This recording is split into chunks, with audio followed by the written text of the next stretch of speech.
Du procès des assistants parlementaires du Front National. À l'époque, il s'appelait ainsi Rassemblement National.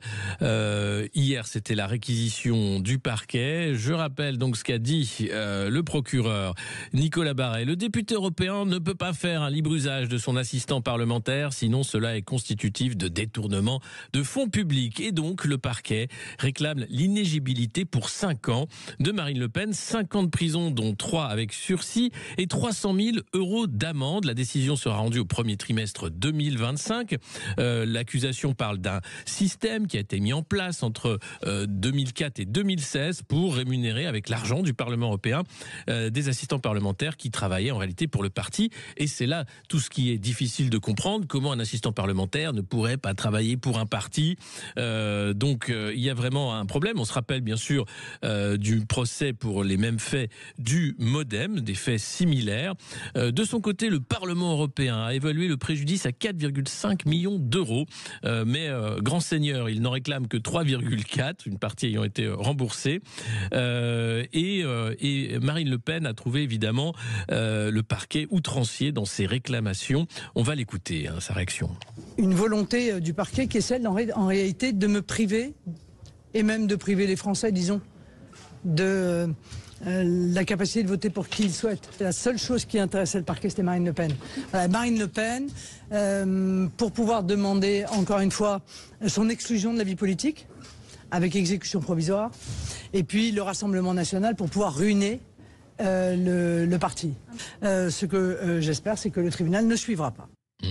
Que le tribunal ne suivra pas. Alors, cette loi pour l'inéligibilité, il faut savoir que c'est la loi du 9 septembre 2016 pour la confiance dans la vie politique, sous le mandat de François Hollande, la loi dite Sapin 2.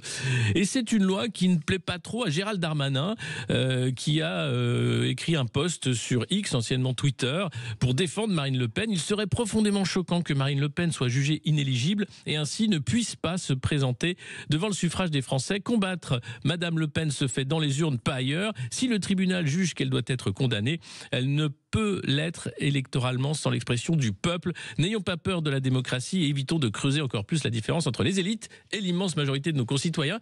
Oui, mais Gérald, il y a la loi du 9 septembre 2016 qui a été votée par les représentants de la nation à l'époque et qui donc met cette inéligibilité dans la balance de 5 ans. D'ailleurs, inéligibilité qui a été demandée avec exécution provisoire pour les 25 prévenus dans cette affaire de 1 à 5 ans. Et évidemment, la question de la justice politique se pose. Est-ce que c'est un procès politique ou est-ce que c'est simplement un procès sur des malversations au sein du Parlement européen? Je rappelle que François Bayrou, pour les mêmes faits, a été relaxé dans l'affaire des mêmes emplois fictifs du MoDem, puisque le tribunal avait estimé qu'aucun élément du dossier ne prouvait que le président du MoDem avait donné des instructions pour l'embauche d'assistants parlementaires ou qu'il avait la connaissance de non-exécution des contrats. Et lui, François Bayrou, encourait 30 mois d'emprisonnement avec sursis, 70 000 € d'amende et 3 ans d'inéligibilité avec sursis pour complicité de détournement de fonds publics européens. Alors voilà, Marine Le Pen est prise dans ces affaires, mais je tiens à rappeler que le problème dans cette affaire, au-delà bien sûr des politiques, de la justice politique ou quoi, c'est le Parlement européen.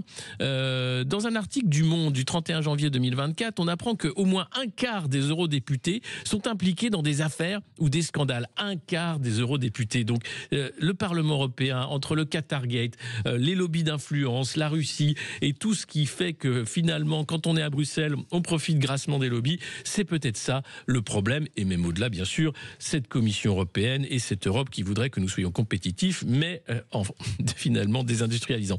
Voilà, le débat ne fait que commencer. On suivra cette affaire, évidemment, sur Sud Radio.